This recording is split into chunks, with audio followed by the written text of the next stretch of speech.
अस्सलाम वालेकुम नाजरीन। ड्रामा सीरियल जर्द पत्तों का बन के नेक्स्ट एपिसोड में आप देखेंगे मीनू जिसका जज्बाती बन उसे और डॉक्टर को ही ले डूबा, क्योंकि इस मलिक के आदमियों ने नौफल पर तो कड़ी नजर रखी हुई थी।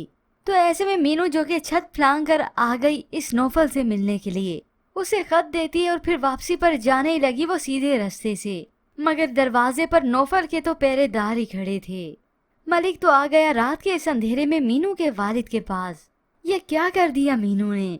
वालिद तो सर झुकाए बैठा है, क्योंकि गलती तो अब की बार उसकी बेटी की है। सुबह हुई तो रोशन भी बातें सुनाता है मीनू को। मीनू ये तुमने क्या कर दिया, क्योंकि सारा काम इसी मीनू के जज्बातीपन ने बिगाड़ दिया, वरना सब कुछ अच्छा ही चल रहा था। मीनू ने बात की मगर उसकी हिम्मत ही ना हुई अपने वालिद से बात करने की।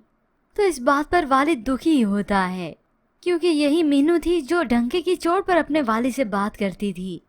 मगर इसकी खामोशी ने साबित कर दिया कि बात तो है। फिर यूं ही कुछ वक्त बीतने के बाद मीनू के वालिद को अपना बेटा मिल गया, खेत में सोता हुआ, बल्कि बेहोश।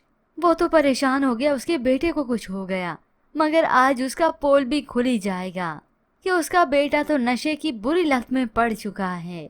उधर डॉक्टर नौफल क्लिनिक पर गया तो सब कुछ बता देता है। तो फिर कुछ ही देर के बाद मलिक भी फायदा उठाने आ गया इस बात से। इस नौफल को ही धमकाता है, मगर नौफल ने मलिक की किसी भी बात को मानने से साफ इनकार कर दिया।